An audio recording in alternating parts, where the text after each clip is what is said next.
Bonjour, ici Daniel Lessard. Je vous souhaite la bienvenue au Salon du livre virtuel de l'Outaouais.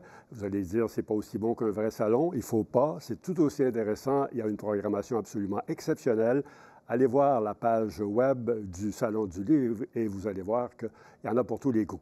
Je suis ici pour vous présenter une première entrevue avec deux auteurs qui, comment dirais-je, m'ont fait vivre toutes sortes d'émotions auxquelles un vieux comme moi n'est pas habitué.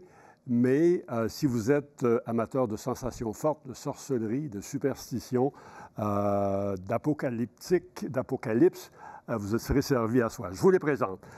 Lisanne Réau-Leblanc, Lisanne Rowe-Leblanc, qui est avec moi, qui a écrit Présage, un recueil de 10 nouvelles publiées par Del Busso. Fort intéressant. Et à Montréal, on rejoint Charles-Étienne Ferland. Charles-Étienne, bonjour. Son roman Métamorphose, un roman de science-fiction, et la suite de Dévoré, c'est publié aux éditions L'Interligne. C'est peut-être pas des situations apocalyptiques, mais ce n'est pas des climats normaux dans lesquels vos histoires sont situées. Comment vous vivez, Lisanne, cette pandémie en ce moment? Étrangement bien, en fait. Dans le sens qu'elle vous inspire? Ben oui, elle inspire d'une certaine façon, mais c'est sûr que je pensais que j'allais vivre ça de façon beaucoup plus anxieuse ou très hyper vigilante, hein, parce qu'on sent comme une menace là, qui est là, qui est diffuse, qu'on ne voit pas nécessairement, qui n'est pas tellement tangible, mais qu'on ressent. Puis finalement, ça se passe bien parce que finalement, l'apocalypse... contrairement à ce que dépeint Charles-Étienne, ça ressemble pas à... C'est très ordinaire, en fait, la fin du monde, hein? On s'en rend compte. On est chez nous, on attend que ça passe, on espère pour le mieux, mais on n'est pas en train de se battre pour... il y a eu des petites affaires là, au début de la pandémie, des gens qui faisaient des provisions, tout ça, mais finalement, on est revenu à une espèce de normal. Vous n'avez pas fait de provision de papier de toilette exagéré? Non, c'est ça, j'ai résisté à ça, mais donc ça se passe quand même bien, mais oui, au début, c'était quand même, je dirais que j'avais de la difficulté à lire, j'avais de la difficulté à écrire parce que mon esprit était comme parasité quand même par ça. Puis là, finalement, avec le temps, là, oui, ça devient matière à écriture, à fiction. Ouais. Ouais. Charles-Étienne, vous vivez ça comment? Oh, c'est un petit peu une espèce de montagne russe, je veux dire. L'aspect social me manque certainement quand on travaille de la maison. Le cercle social est un peu réduit, on peut moins sortir. Moi, d'aller prendre une bière puis de sortir, ça me dirait bien, mais je me dis qu'il faut attendre encore quelques mois. Sinon, ça va par vague, l'inspiration pour écrire. En temps de pandémie, j'ai eu des mois très prolifiques durant l'été, puis après ça, le calme plat, et puis là, bon, ça recommence. Donc, voilà, ça varie. On ne sait jamais à quoi s'attendre. Bref, vous avez hâte que ça finisse, comme tout le monde. Comme tout le monde. Lisanne, ce sont 10 nouvelles que vous avez écrites qui sont fascinantes. Presque toutes des femmes qui sont au centre de ces nouvelles-là. J'ai quasiment envie de vous demander... qu'est-ce que vous avez contre les femmes? Bien, je pense que c'est une façon de le voir, mais je pense que moi, au contraire, après, en regardant ce que j'avais écrit, c'était plutôt, mon Dieu... Attendez, pour que les gens comprennent ma question, qui ne traite pas de misogyne ou de quoi que ce soit. L'une de ces femmes-là est captive dans un grenier depuis 10 ans. Je vous donne 4 exemples. L'autre, Laure, a une peine d'amour incroyable. Clara est assaillie par les fourmis, rien que ça. Et une autre est emprisonnée dans le corps d'un zèbre. Continuez, expliquez-moi. C'est que je suis une femme, hein? Fait que probablement que c'était plus simple pour moi d'imaginer des personnages féminins, surtout parce que c'est des nouvelles. Donc, c'est quand même un univers qui est plus restreint, qui est plus... il faut que je catapulte les gens dans une atmosphère très rapidement aussi, que je crée, je pense, que je crée des personnages, que je dévoile leurs traits de façon aussi très rapide. Donc, peut-être que pour moi, c'était plus simple d'aller vers des femmes puis de m'inspirer un peu de mes émotions, de ce que je ressens, ou en tout cas de ce que je vis comme femme. Puis c'est sûr que le fait d'être, par exemple, captive dans un grenier depuis 10 ans, pas particulièrement plus pour les femmes, mais c'est quelque chose, en tout cas, qui planait quand j'étais plus jeune, où il y avait beaucoup d'enfants qui disparaissaient, on en entendait parler. Ça aussi, c'était comme une espèce de menace diffuse qui planait sur l'enfance, un peu comme l'est la pandémie présentement, quelque chose d'un peu flou, mais qui est là, tu sais. Donc, et je suis allée explorer dans cette nouvelle-là, ça, qu'est-ce qui serait passé si j'avais été, ou en tout cas, si un personnage avait été enlevé, puis si finalement elle avait survécu pendant des années. Mais vous êtes très superstitieuse. Je regarde les titres. J'en cite quelques-uns encore pour aider les gens à comprendre. Emprisonné dans un miroir, la pleine lune dévoile l'avenir.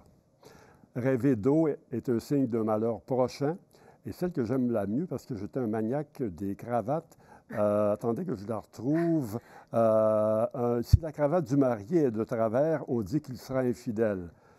Merci beaucoup. Des bijoux perdus annoncent une déchéance. Le basilic rend la parole à qui l'a perdu. Ça vient d'où, ça, cette fascination pour la superstition, pour ces croyances, j'allais dire? C'est une réponse, c'est une bonne question parce que ça vient de plein de choses, mais disons pour simplifier, j'ai déjà souffert quand j'étais plus jeune d'un trouble de obsessif-compulsif, un TOC.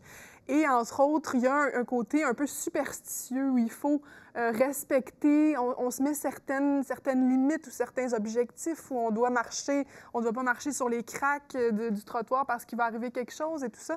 Et donc ça, ça s'est réglé, ça s'est terminé, mais ça m'est resté un petit peu cette espèce de destin, comme si on contrôlait le destin finalement par les gestes qu'on pose ou qu'on pose pas.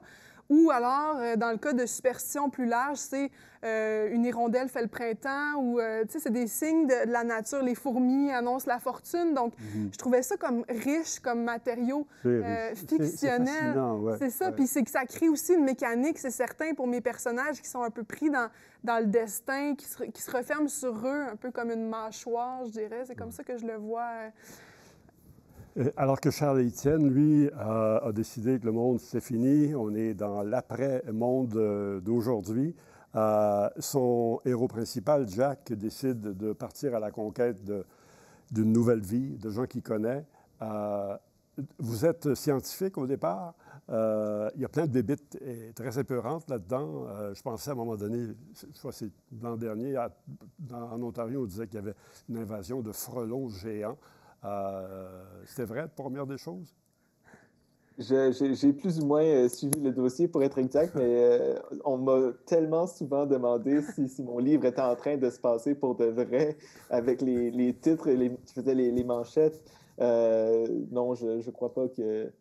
Bon, il y a eu effectivement une nouvelle espèce de guêpe qui était plus grosse que d'habitude, mais de là à les appeler frelons meurtriers, je crois que c'est plus un nom pour faire peur. Alors, vous êtes scientifique, mais une fois que vous changez d'habit et vous devenez romancier, vous laissez tout ça de côté, en gardant un minimum de réalité ou pas du tout, vous laissez aller votre imagination?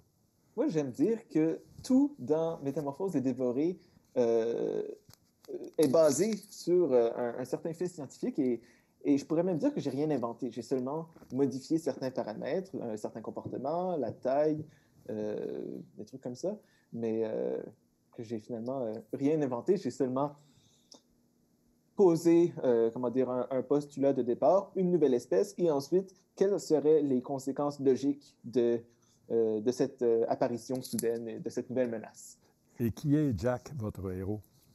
Jack, c'est un personnage ordinaire, ça pourrait être n'importe qui. C'est un jeune homme dans la vingtaine qui n'est pas particulièrement bien préparé pour survivre à l'apocalypse, comme un petit peu on le serait si jamais la fin du monde venait à frapper, ou comme on a tous été surpris par la pandémie. Et ce jeune homme, dans Dévoré, ben, il est à Montréal. Ses parents faisaient de la voile sur le lac Ontario. Et la dernière fois qu'il y a eu des nouvelles d'eux autres, ben, il se rendait à Main-Duck Island, qui est une île au centre du lac Ontario. Et puis, dans Métamorphose, ben, c'est le parcours de Jack à partir de Montréal pour se rendre à cette île-là et toutes les embûches qui se dressent sur sa route, tous les problèmes qu'il rencontre. Alors, voilà, c'est une histoire de survie, c'est une histoire d'aventure, d'horreur, pour finalement rejoindre ce havre qui est toute son espérance, c'est de retrouver les siens. de retrouver l'île fantasmatique ou Ithaque. Ithaque, c'est le Ithaque de la Grèce, mais c'est en banlieue de Toronto. Je soupçonne que ce n'est pas tout à fait la même chose. Voilà, donc on a deux lieux. En fait, on a l'île, Main Duck Island, qui est une île qui existe pour de vrai au centre du lac Ontario. Et dans Métamorphose, on parle aussi du centre de recherche Ithaque, qui est proche de Toronto. Ithaque qui a trouvé un moyen de lutter contre la nouvelle espèce. Pour mettre l'audience en contexte, la nouvelle espèce dont il est question dans Métamorphose, c'est une espèce de guêpe géante. Les femelles ont une envergure d'aile d'à peu près 1 mètre. Et puis, le centre de recherche Ithaque a trouvé la seule façon de lutter contre ces guêpes-là, et c'est d'utiliser un petit ver qu'on appelle nématode. Donc, c'est un ver parasitique qui peut infester les guêpes et les affaiblir. Et à ce moment-là, elles sont plus faciles à éliminer, que ce soit par des moyens physiques ou par des moyens chimiques, mais elles deviennent vulnérables. Et Ithaque, finalement, c'est le nouvel espoir de l'humanité pour regagner une vie normale. Ithaque, c'est le vaccin, quoi. Oh, le fameux vaccin qu'on attend tous. Il vous inspire, Lisanne? Ben oui, vraiment. Mais moi, j'ai lu les 2 livres, évidemment, puis je trouve que c'est super original, puis mais c'est complètement... Moi, je suis pas du tout dans cette écriture-là, dans ce monde fictionnel-là, disons. Mais je trouve ça fascinant, ce qu'il a fait, puis c'est très, très cinématographique aussi. Ça a un rythme incroyable. Puis le côté scientifique aussi qui est super bien étayé parce qu'il est lui-même scientifique, donc ça ajoute beaucoup... Mon fils de 20 ans maintenant, qui est maniaque des jeux vidéo et toutes ces bébelles-là, à qui j'ai raconté l'histoire, il m'a dit une seule chose: ça fera un maudit bon film. Merci. Tout le monde s'entend là-dessus, hein, Charles-Étienne? Ça me fait toujours chaud au cœur à chaque fois. Mais il n'y a pas de démarches qui ont été entreprises, il n'y a personne qui vous approche encore? Ou Pas vraiment. Il y a quelques journalistes qui en ont parlé. Là, pour l'instant, c'est plus une adaptation en bande dessinée qui a lieu. On est en train de réaliser un petit échantillon, mais moi, mon Dieu, ce serait mon rêve que de voir un de mes livres un jour se rendre à l'écran. Ça fait un film absolument merveilleux. Lisanne, ce côté sombre chez vous, c'est comme ça? Ça vient d'où? Ça vient d'où? Je me sens comme chez le psy, là, finalement. Je vais m'étaler. Non, ben, comme je vous disais un peu, c'est qu'il y a un côté... J'ai un côté anxieux, j'ai un côté qui imagine toujours le pire qui va arriver. Puis je pense que dans mes nouvelles, ça s'exprime bien. Hein? Les superstitions sont toutes très négatives et c'est le pire qui va arriver aussi. Je pense que, je sais pas, ça m'inspire, ça va chercher des émotions peut-être plus complexes. Il y a des choses à aller délier, à aller approfondir. Puis ce que j'aime de l'étrange puis du sombre, c'est que ça tient à peu de choses, en fait, pour basculer dans l'étrange. Puis je pense qu'on le voit aussi dans la pandémie. Hein? Tout d'un coup, il y a des petites choses qu'on tenait pour acquis qui se renversent complètement. Et ça, je trouve qu'il y a un potentiel là-dedans parce que pour nous, je vois que l'être humain, on est un petit peu... on est sensible à... On veut être dans le connu, hein? On veut savoir ce qui s'en vient. On voudrait même prédire l'avenir. Hein? On voudrait dire, ben oui, ça va bien, puis oui, le vaccin, on va l'avoir telle date, puis... Mais on peut pas. Fait que là, on trouve des façons, puis... fait que je pense que dans cette noirceur-là, il y a quand même quelque chose, il y a une grande humanité, il y a une grande recherche de liberté, de recherche de liberté. Oui. Et il y a de l'humour aussi. Oui, mais il y a de l'humour, c'est ça, il y a de l'humour dans la vie, dans la noirceur. Les gens, là, c'est pas noir d'un bout à l'autre. Non, mais j'ai eu quelques commentaires qui disaient « Ouf, ça commence dur », tu sais. Il y en a même qui m'ont dit « J'ai pas dormi après avoir lu la première nouvelle », tu sais. Je peux les comprendre. Oui, c'est très sombre, mais après, ça commence, la lumière arrive un peu, mais ça fait partie de mon imaginaire. Puis c'est ça, j'aime l'ambiguïté, j'aime parce que c'est ça, c'est riche autant émotionnellement que fictionnellement, que tout ce qu'on peut aller chercher là-dedans, puis ce que ça peut dire aussi de mes personnages par le fait même, parce que quand on est dans ces zones-là où on ne sait pas où on se situe, bien, c'est ça, tu sais, ça donne pour une écrivaine, je trouve qu'il y a beaucoup de matière. Ouais. Charles-Étienne, vous vous sentez bien dans ce monde-là, apocalyptique, mystérieux? très imaginaire.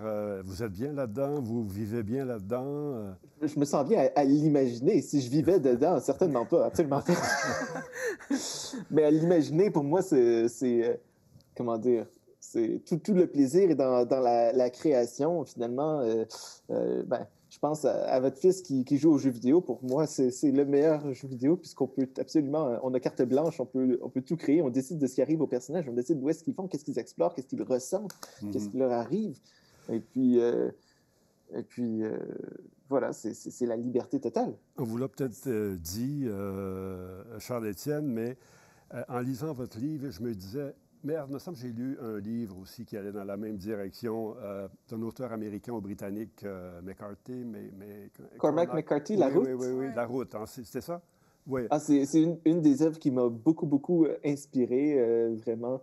Je l'ai relu quelques fois même, quand j'écrivais, surtout Dévoré. Et puis, en fait, c'est là un petit peu la signature du roman d'aventure qui est marqué par un déplacement géographique d'un lieu A au lieu B, ou parfois même un retour au point de départ, par exemple le tour du monde en 80 jours. Mais oui, effectivement, il y a certains thèmes qui se recoupent, dont le thème du voyage. Lisanne, ça me trottait dans la tête d'écrire des nouvelles. Vous l'avez dit tout à l'heure, c'est pas évident. Ça vous tente pas. Il y a plusieurs de ces histoires-là pourraient faire d'excellents romans. Il s'agit, bon, pas d'étirer un peu, mais de les développer davantage. Pourquoi la formule nouvelle? Au début, j'avais ce concept-là de prendre les superstitions. Mon but, c'était que les superstitions amènent d'une nouvelle à l'autre, parce que je trouvais qu'il y avait, dans la superstition, justement, il y a l'idée d'une cause va amener à une conséquence, hein, c'est-à-dire un événement va amener vers une conséquence. Et là, je me disais, ça va m'emmener d'un personnage à l'autre, ou ça va lier les personnages entre eux. Puis finalement, ça n'a pas nécessairement fait ça, mais j'ai voulu garder l'idée des superstitions, puis c'est que j'ai eu plusieurs idées d'histoire, puis les superstitions ont été utilisées au contraire au service, disons, de ces idées-là d'histoire.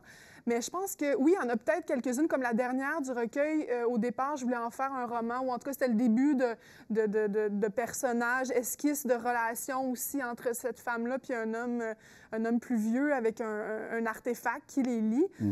Mais il y avait des trucs comme le zèbre, par exemple, ce que vous avez... Je le verrais pas nécessairement dans... Tu sais, c'était un bon flash, je pense. Et tout un roman dans la peau du zèbre. C'est ça, ou ça peut être un personnage parmi d'autres dans un roman, je sais pas, mais ouais, j'avoue que je les ai pris comme des flashs que j'ai exploités comme ça parce que je les trouvais puissants, mais j'aurais eu peur peut-être que toutes ces idées-là se diluent dans quelque chose de plus long, où là, tu dois maintenir un rythme, un souffle sur une idée, alors que là, c'était plutôt, c'est ça, c'était des images fortes, percutantes que j'ai voulu explorer, mais c'est sûr que j'envisage un roman bientôt, mais c'est un autre... C'est le prochain projet? C'est le prochain projet. Si, j'essaie d'y mettre du temps, mais c'est sûr que on est quand même très occupés malgré le temps de pandémie. J'ai lu quelque part que vous cherchiez la grande idée, l'idée originale, l'idée spectaculaire qui fera de vous la grande romancière. Vous l'avez trouvée?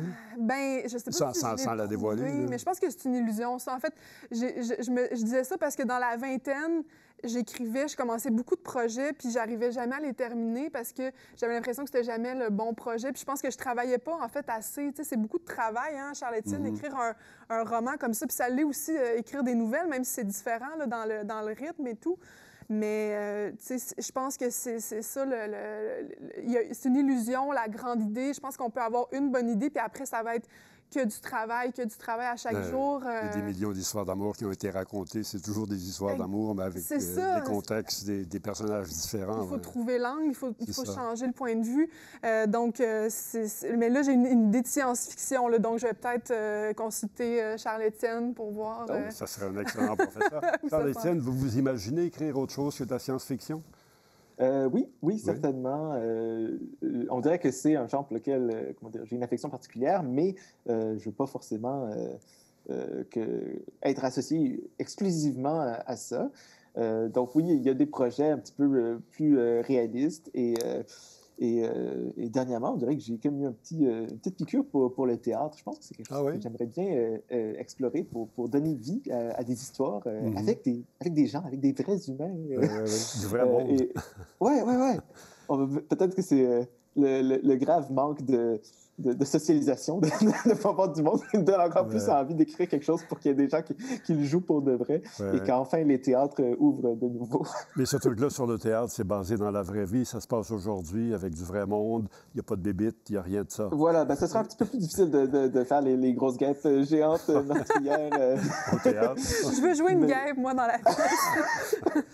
mais si je me fie à la conclusion de votre roman, ça ouvre la porte toute grande à un troisième.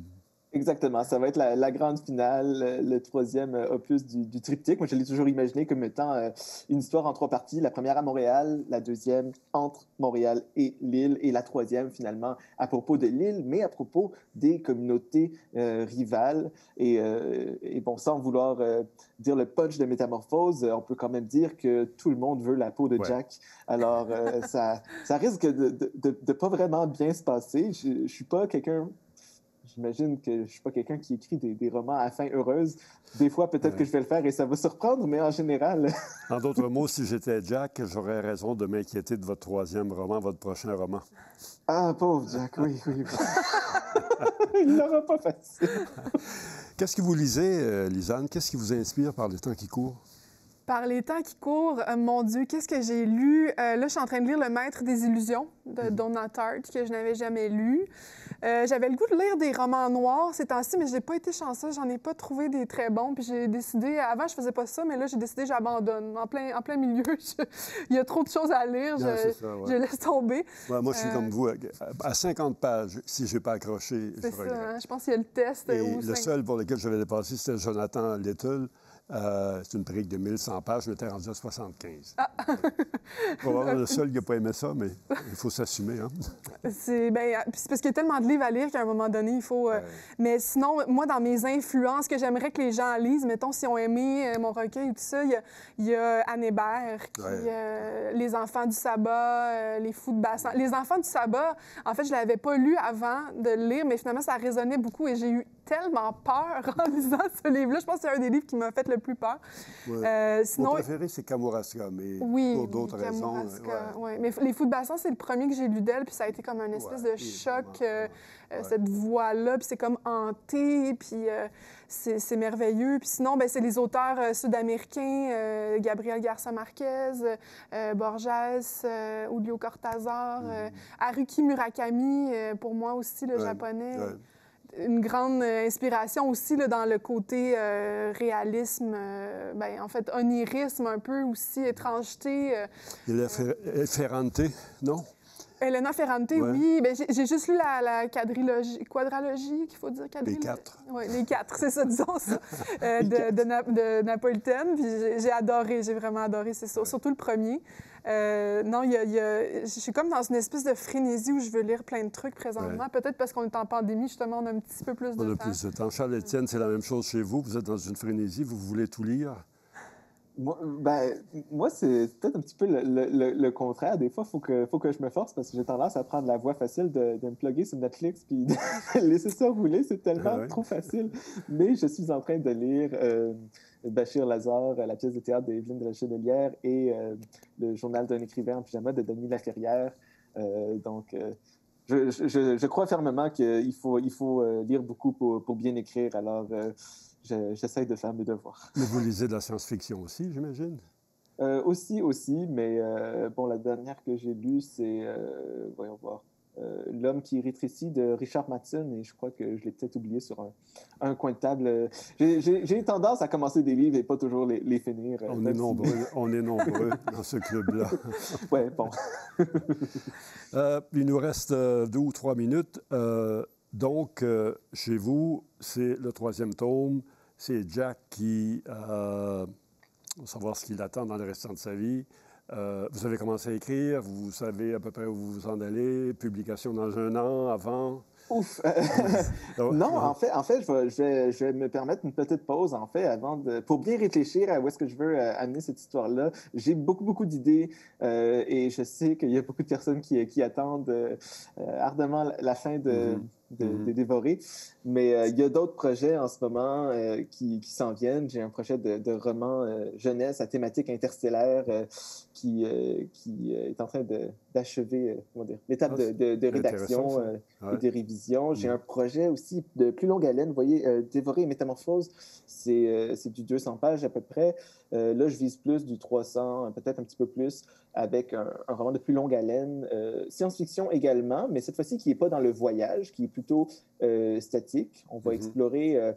Autant Dévorer et Métamorphose sont plus dans l'entomologie, on va peut-être être un petit peu dans les sciences, la chimie, la physique et un petit peu de... Bon, une petite touche de fantastique peut-être. Et peut-être un scénario de film, pourquoi pas? Je l'espère, à chaque fois. Il faut le faire, Charles-Étienne, il faut que tu t'y mettes. Lisanne, donc c'est le grand roman. Vous vous y attaquez? Le grand roman. Mais là, c'est ça, il ne faut pas se mettre la pression de le grand roman. Mais oui, là, j'ai une idée. C'est ça, c'est une science-fiction, mais encore là, je veux dire, c'est pas dans le spectaculaire et le catastrophique de Charles-Étienne, disons. C'est plus au niveau intime, psychologique. Les émotions. Oui, c'est ça qui m'intéresse. Puis moi, ce que je vois, c'est parce que la science-fiction aussi, comment je la vois, évidemment, c'est de prendre quelque chose qui se passe dans notre monde, hein, de le pousser plus loin, d'augmenter ou d'ajouter des paramètres. Puis ça me plaît beaucoup. Puis c'est sûr que la pandémie vient s'ajouter un petit peu là-dedans. Puis c'est drôle parce qu'en l'écrivant le début, là, il y a en fait, avant que la pandémie commence, je me rappelle, j'essayais d'expliquer un peu le monde dans lequel se trouvait mon histoire. Puis je parlais du fait, on pensait que l'humanité allait disparaître par pandémie, mais finalement... Là, je vous raconte pas parce que c'est le centre de mon histoire, mais donc je balayais l'idée de la pandémie du revers de la main, puis là, quelques mois plus tard, pouf, on a une pandémie qui nous frappe. Et là, donc ça vient tout changer. J'ai trouvé ça drôle comme résonance, mais oui, ça m'intéresse un peu, dans le fond, de prendre une fille, ça va être encore une femme, probablement, qui va vivre des choses peut-être terribles, mais en tout cas, de m'imaginer à comme 75-80 ans, qu'est-ce que sera le monde, mais avec certains... ça ressemble pas du tout à aujourd'hui. Puis, Dans 75 ans, j'aurai 140 ans. Oui, on ne sait pas avec le clonage. On ne sait jamais. Alors, écoutez, je vous remercie infiniment tous les deux. Je vous rappelle à ceux qui nous écoutent, Lisanne Roux-Leblanc, je l'ai bien dit pour une fois, ça s'appelle Présage, un recueil de nouvelles aux éditions Del Busso. Si vous voulez mal dormir, commencez à le lire le matin. Et Métamorphose de Charles-Étienne Ferland aux éditions L'Interligne. Encore là, si vous avez mal dormi, continuez dans la même veine. Non, ça se lit très, très bien. Je blague, mais ça se lit très, très bien. C'est captivant. Et à tous les deux, merci. Bonne chance. Merci beaucoup. Puis à très bientôt. Merci. Bonne journée.